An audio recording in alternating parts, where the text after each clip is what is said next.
What is going on, Cupbangers? Today is a very creepy Friday in 2016. I'm Alejandro, and let's talk about cars. You go, hit it, Pedro.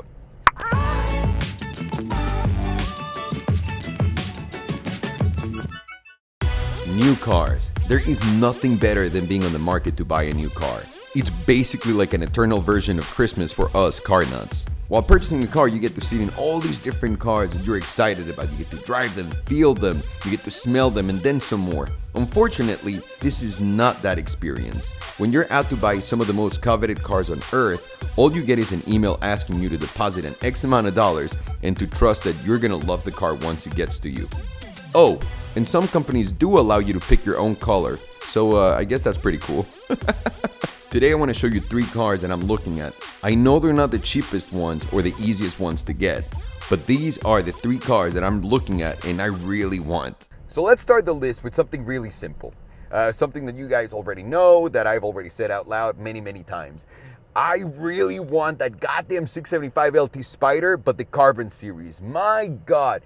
Even though McLaren is saying that they're not going to up the power on the series, they're not going to add any different suspension or anything, just thinking about that carbon fiber body, oh, melts my heart. And the thing is, they're not going to be that expensive. They're going to be around the $600,000 mark, which might be the best value for an all carbon fiber body car, right?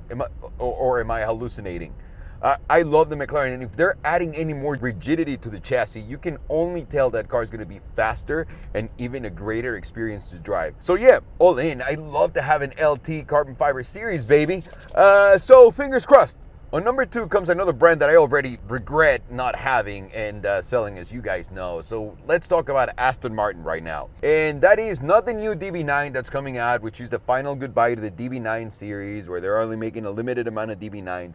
No, I want to talk about the Vanquish Zagato, or Zagato, or however you guys want it, however you guys pronounce it. In Spanish is Zagato, and not a lot of people talk to me about these cars here in the States, so I'm sorry, I can't pronounce it. All right, so let me tell you what I love about Aston Martin before we jump into these. I love V12 engines. There's something so special about those engines that they make, the 6.0 liter M1s that they make. Oh my God, it's to die for. So I love the engines, I love the sound, I love the looks, and what I really miss in mine was that it was a manual. I had a DBS that was a manual. Now, jumping into the Vanquish Zagato, they're only going to make 99 of those cars, which makes it already extremely limited, with a price tag of $750,000. Obviously, getting one's not going to be an easy fit, but right now I actually have the ability to get one if I want one. So this is why I need this video to come out, and I need you guys to tell me, will it be worth it? Because of course some stuff's got to go from the garage. Not the 918, let me just say that. So, a lot of excitement. Let's just go over the specs real quick, or whatever we know about the Zagato. Number 1, they're selling you 100% on the design, which I don't blame him. What a beautiful machine. Number 2, it will have that V12 engine with a little under 600 horsepower. Number 3, they're just making 99 of them. That's it. Period. 99 of those beauties around the world. Yeah, they will deliver to the US. Number 4, it'll do 0 to 60 in about 3.5 seconds. That is not that fast. Now, I don't have to have the fastest car in the world second, because I already have the 918. So I'm not looking at that. I'm looking more of an experience. And that brings me to my next point, which is the modified suspension. Astons to me are great GTs, not amazing sports cars. They sound great. They make amazing sports car for the track with beautiful noise, but not the street ones. There's a little confusion between a great GT or a sports car, and I don't think it's a sports car. I think they're more of a GT car. I think if the suspension modifications to this car are good enough for it to enjoy the driving a little bit more rather than me going on long trips, I'm 100% there. But that's the only thing I'm hesitant about with that car. Also, it has an 8-speed sequential automatic gearbox.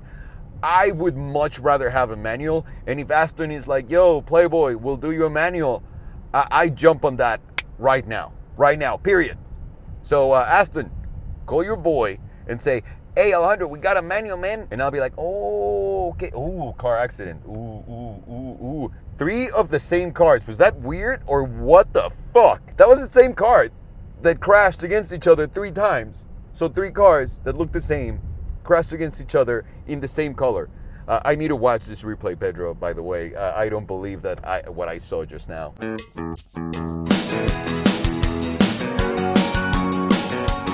And the final price tag of all of that, $750,000. I can swing that. I would love to get one. If you guys make a manual, that's it. If not, I really need to see how that suspension is. And yeah, and also the gear shifter. I'm not gonna lie, the 177 masterpiece of a car doesn't have the best gearbox in the world. So hopefully this is not that the same, and it'll be completely different and can bring me some excitement back into my life, because you know my life is stale as fuck. On to the very last one, and this is my favorite car of all time. And here we go again, the McLaren P1 LM. That's right, P1 LM. No. This is not a knockoff. This is not a, let's see what we can do. This is a legitimate McLaren P1 LM. So I don't know if you know the story behind the LM and what the big deal is. LM starts for Le Mans. So McLaren, when they build the F1, they also build F1 GTRs. I believe they made 28 cars.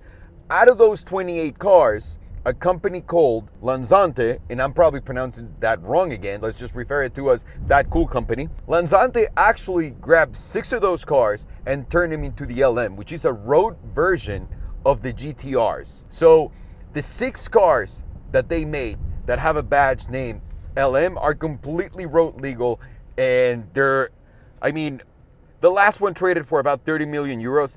They're saying that the new ones have actually no price because no one's gonna sell them ever.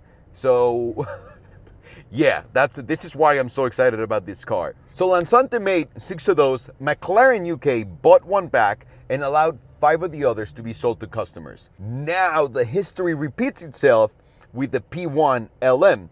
The P1 GTR is now grabbed 6 examples by Lanzante, the same company that brought the F1 to us. They're gonna grab those 6 examples, they're gonna make them, and then 1 of them's going back into the UK, and 5 are gonna be for sale. 3 of them already claimed by the Sultan of Brunei, or Brunei, however you wanna pronounce it. Another one, I don't know where it's going, and then there's another one coming to the US. I think I know who has the one in the US, and I think I met him. Really cool guy. I hope you're the one who got it, because you deserve it and you drive the shit out of your car. So good one on you if you did.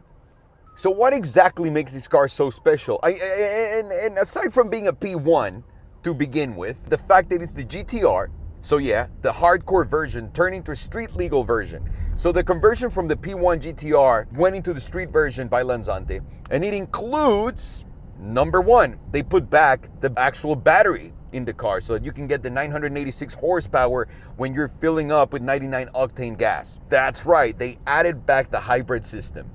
Number 2, they cut the weight down by 130 pounds. Do you want to know why? I mean, it's obviously black magic, but also, A, they added racing windows, which obviously weigh lighter than regular windows. They added a brand new exhaust that obviously weighs a lot less than the original one, and I bet it sounds also better than the original. So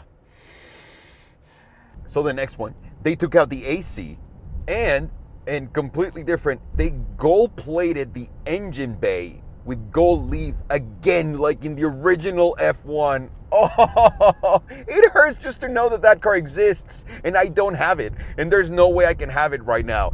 I always wanted to tell people that I have a car with a gold-plated engine. The car also has a carbon fiber roof, which obviously is gonna look epic, a brand new steering wheel, an all-Alcantara interior, and a bigger front splitter and a bigger wing on the back, so that you can add more downforce to that baby. Can you imagine how mental that thing's gonna be? And can you imagine how fast it's gonna go around the track? I really never understood aero to the T, where, or at least where I understand it now, and how big of a difference it makes. That P1 LM is gonna crush. I'm dying to see it. I'm sweating just from talking about it. I really hope I can get my hands in one of these 3 cars. Obviously, the LM would be the unicorn, the alpha, the omega, the everything. Realistic and easy gets would be the LT Spider, Carbon Series, and obviously the Aston Martin. I mean, not that easy, but they're gettable cars. So, Cupbangers, what do you think? Do you have any favorite of these 3? I'd love to hear your thoughts. To me, that LM, no question about it, but I guess we'll see. Thank you so very much for watching again, Cupbangers. I really appreciate your time and your company. Have a good one. And remember, I do not approve this message. Take care.